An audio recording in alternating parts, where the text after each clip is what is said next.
uniting the races with truth instead of dividing them with lies. We're also rebuilding the family by rebuilding the man. It is Manhood Hour. Manhood.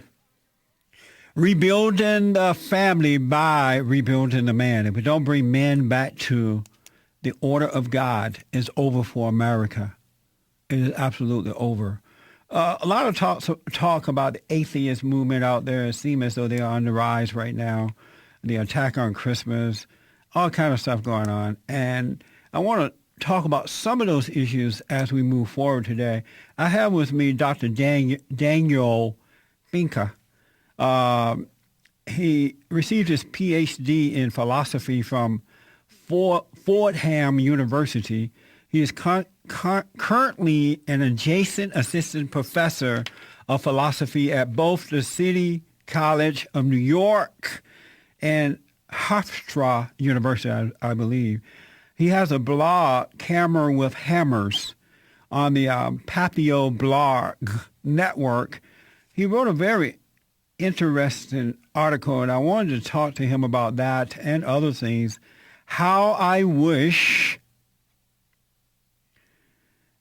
the homosexuality debate would go. I'm sorry. How I wish the homosexuality debate would go. How I wish it would go. Adjunct. Yeah, I said something there, but it's adjunct. I'm excited from the last hour. I got to get myself together here. Let's see here. Dr. Daniel, welcome to the show, sir. Thank you, Jesse. It's a pleasure to be here. And you say I can call you Dan, right? Yeah, sure. Yeah. I can call you Jesse. Yes, sir. Is it true that you're an atheist? Yes, I am an atheist. Define that. What does that mean? It means I don't think that there are any gods. I don't think there are personal gods who intervene in history. I'm more of an agnostic atheist on the question of whether or not there's some sort of ground of all being from which all things emanate. But the kind of God that I'm sure you believe in, who intervenes in history and gives commands, I don't think there's any reason to believe any of those kind of gods. So I think that we can know that those kind of gods don't exist. That's what I mean by an atheist. Have you always been an atheist? No, I was a devoutly religious evangelical Christian until I went to one of the most evangelical Christian colleges in the country, Grove City College, and I became an atheist while there, studying philosophy. Wow! And then what happened? Well, there were a series of things. I kind of thought philosophically that there were, the better way to put the world together, the way that made more sense to me philosophically was one that was purely naturalistic. And there were some issues involving, I'd read a lot of Friedrich Nietzsche, and he kind of gave me a perspective on the world which kind of made me realize that Christianity could sometimes be a really dark thing. And I had a very bad experience where a friend of mine was gay, and I was the only person who knew, and he kind of relied on me as his sole source of support. And he was, we both believed this was sinful, and, he would confess to me everything that was going on in him and everything he was thinking, and we were trying to work through this. I was trying to love him but still judge the sin while loving the sinner. And it came to the point, though, where he became suicidal, and it was very upsetting. And I kind of came to believe later that it was immoral for me to hold to a belief by faith that I couldn't prove with knowledge, when it could have the kind of devastating effect on someone. To hold to a belief that didn't really have that kind of grounding was irresponsible. I should base my beliefs based on evidence rather than things that could lead to damage when I don't even know they're true. Amazing. And then at that point, you decided that there was no God. Yeah, well, I decided that the evidence seemed to be against it, and I should be chastened and not believe without good evidence. Why did he become suicidal? Well, it's a neurological thing for the most part. I mean, even after he came back at that time he was going through a deep period of doubt, but he's always had this mental illness, and even when later on he became a Roman Catholic monk, he wound up still having these sorts of mental illness, and he wound up cutting himself, and it's very, very scary. So he deals with this sort of mental illness, but it was compounded in all of these cases by being isolated and feeling like he couldn't articulate his experiences to people for fear of that he was deeply sinful because of his gayness and all these various issues. But also, it's neurological. No matter what his ideology had been, Catholic, atheist, this was going to happen because it seems to be because of the way his brain works. They put him on antidepressant medication. It's not rational. It doesn't connect to the rest of his worldview all the time. How is he doing today? He's doing very well. He recently wound up, after a decade of struggling with being gay and also being a monk. He wound up for several years. He was both.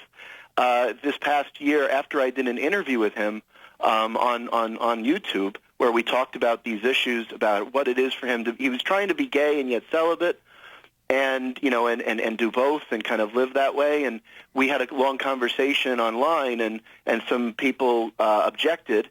And they wound up stalling his process to become a priest. He was also going to become a priest, and because he had been so open about his struggle, even though he wasn't trying to live gay, he was, in a gay lifestyle or gay relationships, he was still nonetheless, for speaking openly about even struggling with his homosexuality, was people complained, and it forestalled his becoming a priest. And the next thing you know, he fell in love with a man and wound up deciding to leave the monastery, and he's building a new life now.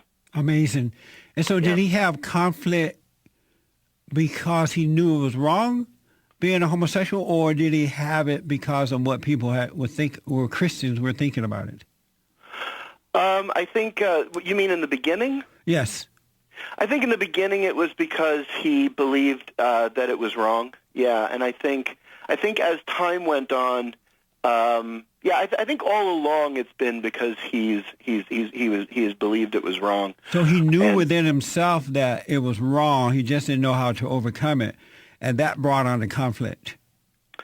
Well, he thought within himself that it was wrong. Yeah, but I don't think he actually knew that. I think that. But had not he known that it was wrong within himself, he would not have had the conflict.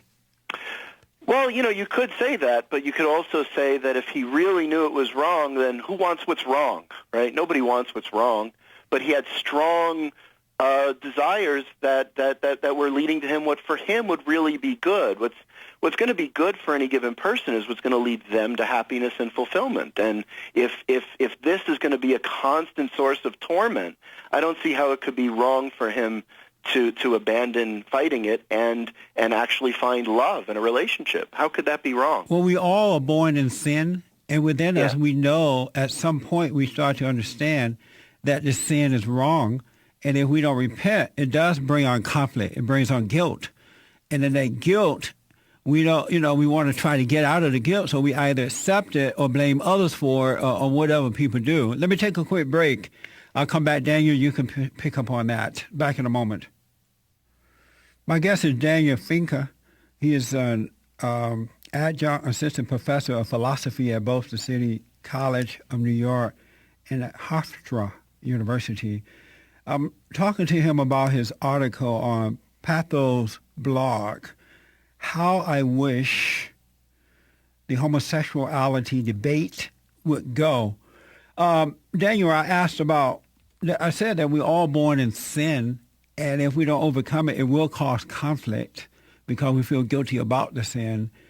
And then sometimes the world, people come and want you to accept your sin as a norm. And it sounds like that's what your friend did. He knew it was wrong, was not able to overcome it, and so he had a lot of conflict about it because he judged himself for being that way. And then now he's accepted it, and he feels better about himself, right? Yeah. And do you agree with me that homosexuality is a sin? No, I don't, because I'm not sure why you would think that. Why do you think that? Because it goes against the order or nature of God. It's not something that God would put into you. And how would you know that, though? Because we see all throughout nature homosexuality arises, and we see it regularly in humans. And if God created all of this, it seems like God has put this into people. Because we see all sorts of sin in nature. You know, we have liars and thieves and robbers and murderers and adulterers and adulterers and all kind of things out there. And that's not because of God. When you say, how I wish homosexuality debate would go, how do you wish it would go? Well, what I wish would happen would be that we would see that when Christians are saying that they love gays, but that they just hate the sin, I wish that they would be confronted with the reality that if you're going to love somebody, you can't call their entire romantic psychosexual orientation a sin. When you compare someone when it's the kind of thing that does no actual tangible harm, when you say that it's against God's order, you'd have to kind of show, I think, how when you say natural order, you'd have to show how it's it's actually harmful to people to fulfill this naturally. And so when I look at it and I say, what is it natural for a human to flourish? I think it's natural for a human to flourish by having love and by being in relationships and developing these powers of sociability. So if someone is deeply drawn towards love and romance and sex with someone of the same sex, then it seems to me that it's irrational to say to them, marry someone of the sex you're not attracted to. You know, we would never do that to a straight person. Could you imagine being forced by your church or being told God will only love you if you married someone who was a man, if you're straight? Like, that would be mind-boggling to us. So you couldn't even try to do that. To say that God's order is to give people these drives and to want to love someone of the same sex, and yet never fulfill it that way, to instead marry someone that they're not sexually and romantically attracted to, raise children with someone they're not romantically and sexually attracted to, that doesn't seem like it makes any sense out of nature. Well, God does love us all, but he just doesn't love us the way we are. He doesn't love us as we are. That's why he asks that we repent and turn away from evil toward good, because he wants us to be his children, and he can't accept evil as a good. And as you know, homosexuality is not about love. It's not about family. It is not about civil rights. It is about sex. And whenever you have sex like that, whether with a man and a woman or a so-called two men or two women, you create a desire or an emotion that feels like love, because you're confused, so you don't really know what love is. So you think this emotion that comes about, which is really a need that comes from doing the wrong thing at the wrong time, that's not love. So a lot of homosexuals are not in love with one another. They really resent one another, but resentment brings on a feeling of love. But how in the world would you know that? If someone feels love and commits their lives to someone and does all the various things, they hold their hand at the bedside, they raise children together, they're sometimes, like, they'll be monogamous, they'll marry each other, they'll join their bank account. To say that secretly it's resentment there's no evidence for that. Well, first of all, and I'm sure you're aware of this, love is not a feeling. Anyone who feels love don't have love. Love is the ability to see what's right and do it without a feeling or thought of it. And that's what happens when you overcome sin. You awaken to a true love, God's love that works through us. And it has nothing to do with the way you feel. The only reason people feel love, especially the gays, is because they're having this in this dark, fallen nature. They are creating an emotional need for one another. Are you married? No. You've had sex with a woman before, right? Yes. And then have you noticed that when you had sex with her, the moment you had sex with the woman, an emotion arises out of that, comes out of that, and there's a sense of need, that you want more of it, you can't get enough of it, you think of her more, you want to be around her more once you have sex, and then you confuse that as being love. Sometimes, but the issue is... You say sometimes, right? And yeah. So that's where that is coming from. So when these homosexuals are having sex, quote unquote sex, all they're doing is bringing up a false love. It's not real love. But the issue is that that happens with straight people. Or sometimes Right. will have sex and will be deceived. But that doesn't mean that for straight people there's no way to have sex that doesn't lead to a genuine love, or just to be in love first and then have sex. And so it doesn't make sense to say that straight people can have the bad kind of, the confused kind of love, and then the real kind, but gays can only have the confused kind, when you can see that, yes, sure, love is more than a feeling. It's things like commitment, etc. But, like, why do you think gays have been fighting so hard for the right to marry? They want to commit to one another. They want to have these sorts of bonds that are that are socially recognized and where they're bound to each other and committed. No, they show all the other signs. It seems like a prejudice to say that no, in their case it's only the bad kind. What they're looking seems so unfair. What they're looking for is a comfort zone. They're looking for somebody to make them feel good about being wrong. And so and that's what happens. They finally find someone who agrees with them that their lifestyle is correct, so they feel better about being wrong. But that doesn't mean love. Is sex love? Does sex have anything to do with love? Sex has some things to do with love. What does it have to do with love? Well, let's put it this way. If we can't just totally abstract sex out of love, in the sense that it would be like saying, if you said, well, hanging out with friends, is that really friendship? Well, no, it's not friendship itself, but hanging out with friends and caring for friends and spending time with, and conversation, all this adds up to friendship. And if you took all those things away, you wouldn't have friendship. And romantic love involves many things, and it's expressed through many things, and it's created through many things, and one of those things is sexual love. But you still haven't told me, what does sex have to do with love? I know men, and I was one of those men at one point.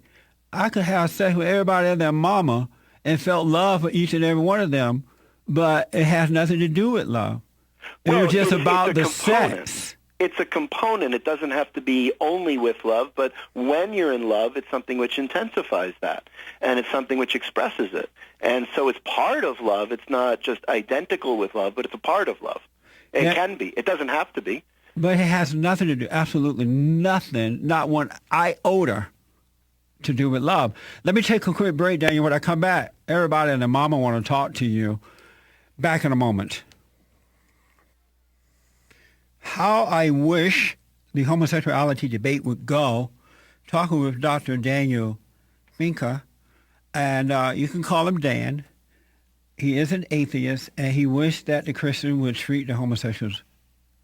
Am I right? You wish that they would be treated the same as straight people? Yes. Okay. Let's go to Greg out of Wilmington, Delaware. Are you out of Delaware, Greg, or Virginia?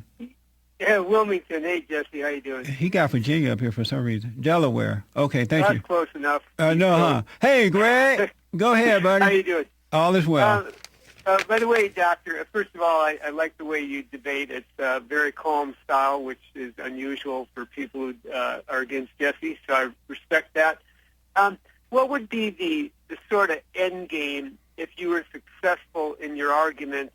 And can you point out an area where a country or a subsection of a country where your argument has won out and that area has been successful for a period of time?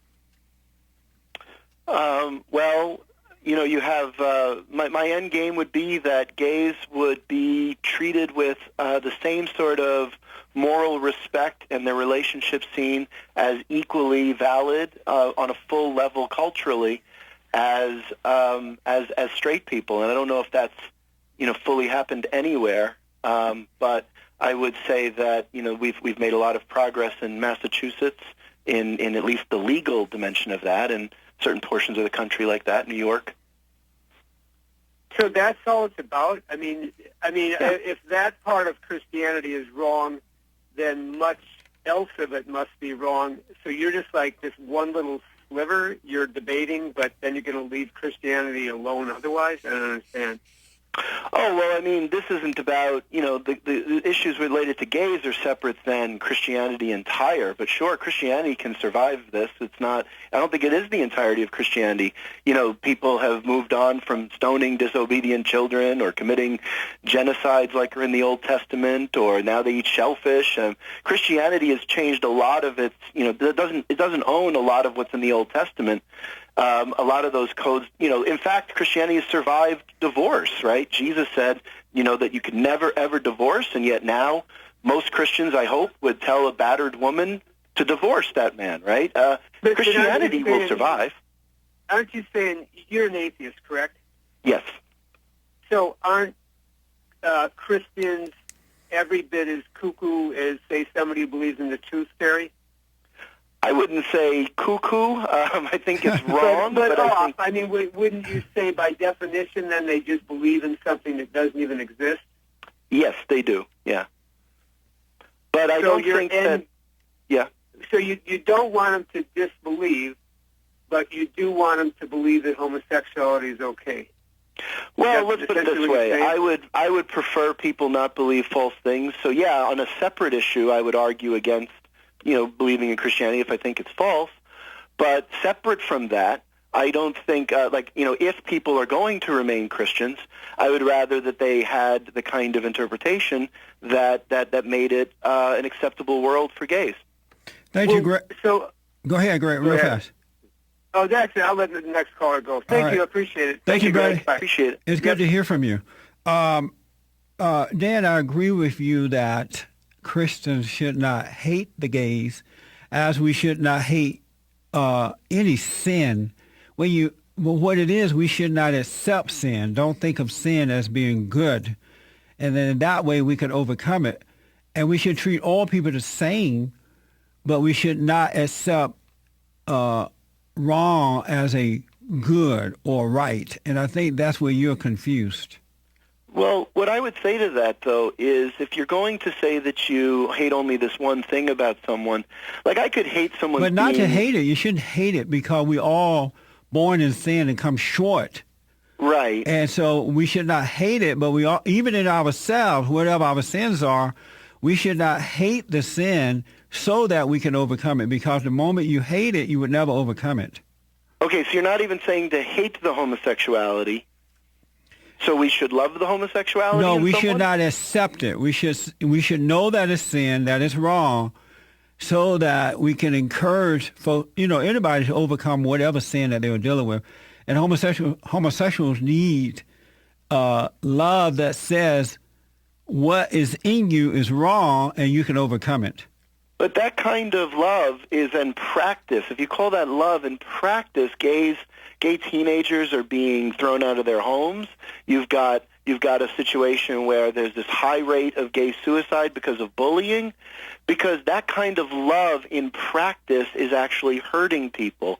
Like imagine if someone were to say to you, Jesse, I love you, but just don't talk anything about your wife, or don't talk anything about your history with this, your interest in women.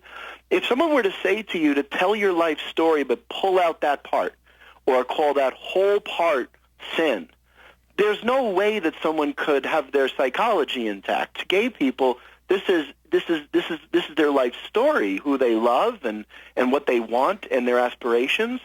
And so to be an obstacle to that is you can't really be fully in love with this person.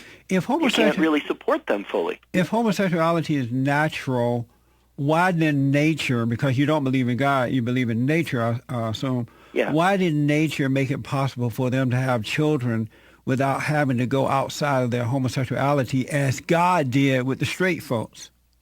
Well, because I believe that there is no God, I don't think nature designed this on purpose. It worked out this way. It was an accident? It's a natural selection process, right? So there were some benefits to having gay people around, apparently. What's the benefit? Well, there are some theories that, it's good to have certain adults who don't have children, so they're extra adults in the tribe. There are things like that. It could be. That's a made-up idea. That's not real. Well, no. Well, I mean, this is something that's speculated about. There's arguments both ways. But what I would say is this: when you talk about nature, if because these arguments come out a lot, and if you were to say, well, the nature of your genitals are to reproduce, right? But the question is, the nature of the human being, the whole person, is to love and to have relationships and to have freedom and to have all these good things. So if you're going to say to someone, so that your genitals can do their business of reproducing, you can never have romantic love. You can never have sexual love. You have to deny all those sorts of relational goods and freedom goods. You have to let go of all of that so that your genitals can do their thing. That's animalizing. That's putting the cart before the horse here. That's saying that what's more important is that your genitals reproduce in the natural way than that you fulfill your nature as a loving, rational, emotional being. Dan, what is love? Love is a lot of things. I would say it's a combination of admiration, affection, commitment. Sexual in certain kinds of relationships, it's as a sexual, expressive dimension. Let me take a break. Human beings don't have love. Humans cannot love. It's impossible. Back in a moment. Okay, moving right along. Dan, let me just ask, and then we got to take some calls, so I need a short answer, a quick answer for this. Sure. In your definition of love, why is there hate too? Because the people who love that way, they also have hate. They love and hate. Love every way, hate, right? Hate's just part of the spectrum of emotions, that's all. But not, right, of emotion. That's why this phony love is part of emotion. That's why it goes from love to hate. But when you have the God love loving through you, his nature operating through you, there is no love and hate. It's just love. It doesn't deviate from one to another. But we don't see that consistently among Christians, that they're consistently more loving than anybody else. And that's what the problem is. You won't even acknowledge the feelings and commitments of gay people. There's a prejudice there. That's not love. Well, the problem is you don't see real love, for the most part, exceptions to the rule, but you don't see real love from Christian families and other Christians toward other people, such as the gays. So it appears that the Christians don't have love, and that's what turned a lot of people away, or some people away from Christianity. Let me go to, let's see here, the Bible go-to guy of Los Angeles. Welcome to the show, sir. You're on with Dan. Yes, hello. Thank you, Jesse. Hello, Dan. Hi. You're trying to paint homosexuals in general as a victim class, and it's really not working. Homosexuals are the most predatory type of individuals on the planet. That's why they've been caught in so many, raping of boys in no matter where they are, whether they're in the Catholic priesthood or whether they're, with the Boy Scouts or whatever. They are a predatory type people. See, that's how they multiply. But not all of them. Is they go after them. You mostly find in general, you mostly find with those who think that homosexuality is normal. But there are a lot of homosexuals who don't want to be that way. They're not out there doing that. Yes, true. But they have become. There's no evidence for this. Psychologists say that pedophiles are not interested. Pedophiles are different than homosexuals. Pedophiles are only interested in children. They're not interested in adults, and they're equally prone to have sex with boys or girls. It's a vicious slander against gays. Most gay men only want to have sex with other gay men. It's actually a vicious slander to say that a man who's desperate for sex will go after a boy. That's no, insane. it's not that. No, it's not a vicious slander. There's what's called regressive pedophilia, which is when when you'll have an adult man who's under stress, he's married, he's not desperate for sex. Men are raping their own daughters. They're raping their own sons. These are people who have adult relationships. They're pedophiles of a regressive sort. And then there's another kind that are constantly sexually attracted to children. According to the American Psychological Association, the direct quote is, homosexual men are not more likely to sexually abuse children than heterosexual men are. That's the American Psychological Association. That's not a scheme. Let me, the Bible go-to guy is gone. Let me go to realist. the realist out of Lakeland, Florida. Welcome to the show, sir. You're on with Dan. Thanks a lot for taking my call. Yes. I guess it's more of a statement than a question. Okay. Bottom line is, for one, you can't have moral. You can't have a moral balance if something is wrong, and the ultimate moral compass is God's compass. That's why when different organizations want to further their agenda, knowing it's going against God's word, the one moral compass that everybody points to try to get rid of it is God's moral compass. There's no other compass that they try to compare to. It's God's word. That's why they try to get rid of it, to make themselves seem right. How do you respond to that? Well, for one thing, there are plenty of gay Christians, and that's, we wouldn't have gay marriage legal in so many places were it not for so many gay Christians. Christians who support gays. So it doesn't have to be against Christianity in order to have that view, but also morality exists way all around the world apart from Christian cultures, and there are moral standards related to not harming each other. They're related to principles of fairness that are innate in all of us. And so you really, there are many other moral standards people employ. It does, but they ultimately still have resonance of God's compass. So, God still is the ultimate authority and moral compass. That's why most organization who wants to do wrong, that's the first thing they want to get rid of is God's word to make themselves seem right. Thanks. And I mean, you can't deny that. Thanks a lot. Thanks, realist. Okay. Go ahead, Dan. Well, again, there's plenty of Christians who don't think that they have to abandon God in order to think that homosexuality is not wrong, and there are many atheists who separately from that have a different sense of what's right and wrong, and the final point on that is that how do you know what God's compass is? If you're going to trust the book of Leviticus, you don't even know who wrote that, and it's centuries ago. To be an all-time, that's God's compass when you're ignoring other things in that book seems arbitrary to me. Well, the way you know is that you're born into God's nature, into His identity. So you gain His mindset. Your mind, His mind become your mind, which is the consciousness of God, and in that He guides you in the right way. Where do you get your moral values from? Well, as far as, there's two issues. There's psychologically, we all get it from natural tendencies towards empathy, towards considerations of fairness. There's sort of a logic of recognizing formal consistency in actions when some people are acting in a way that isn't consistent with the way they're demanding others. We all intuitively see that as problematic. But where does all that come from, though? Where does it come from? Well, evolutionarily speaking, it was valuable for us as a species to be a cooperative species that would work together to a large extent. And so it makes perfect sense that the kinds of tendencies we had would be to care for one another because we're in this together and passing on our genes, competing against other species. But why isn't it working? It's not working. Well, it's not perfectly fit. But it's not working at all. No, it works. It works well enough that we have billions of people alive on the planet. It's just that we're not perfect because sometimes there's an advantage to being a cheater naturally. And unfortunately, our moral instincts, don't go so far as to make us morally perfect. My final segment with Dan. I'll take some more calls right after this break. Dr. Singh will be here tomorrow. We'll also be reading your emails and Facebook comments. And the twin brothers are back in the first hour tomorrow morning. You don't want to miss out on that. Dr. Dan, what is your, do you have a website or something you'd like to give out so the folks can read your writing there? Sure, camelswithhammers.com. If a short answer, if there is a natural advantage to being a cheater, what is moral perfection?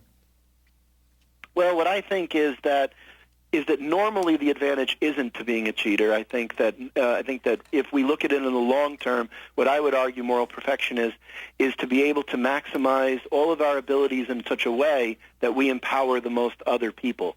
And so the ways that, if you think about it, what is it to be a good writer, but to be able to be someone who encourages others through one's writing to become better people? Or what is it to become an architect? It's to build buildings that people can flourish in. And all of these things that we strive towards, they're all most realized when we're able to empower others through them. And so if we develop our moral codes, our rules for getting along in a way that leads us to each of us in short-term circumstances or when we have a selfish advantage to think about the way instead to act that will lead to the greater flourishing of everyone instead of just ourselves, then we will flourish more by making others flourish more. That's my view on that. Amazing. Let's go to Guy out of Phoenix, Arizona. Guy, welcome to the show, sir. Good morning, Jesse. Good morning to your guest. Daniel, my question is, you're an atheist and you believe in science, right? Sure. Okay, then you must believe what came out with the difference between a man's wedding braids and a woman's wedding braids, the way they locate. Do you think being a homosexuality they could have a screw loose somewhere? Well, I don't know if it's a matter of being a screw loose. The issue. I don't know specifically the science. These things are very vague about men versus women. A lot of these things aren't as scientifically grounded as people think. Well, what came out is there's a complete difference between a man and a woman. What I'm saying, do you think that homosexual could be a mental disease? Maybe they have a path going different in their brain. No, there are people who are, well, let me just clarify one thing. There's a difference between being gay, which is where you have a sexual orientation towards members of the same sex, and gender dysphoria, which is when you identify with a different gender category than your culture gives you. I'm very familiar with that. Yeah, so transgender people are those who identify as the opposite gender that their society would recognize them as. That's not an issue of being gay. Dr. Daniel Fincke, thanks so much for being with me. We're out of time. I enjoyed talking to you. Yeah, it was a pleasure, Jesse, and I Won't Back Down. It's my favorite song in the world, so at least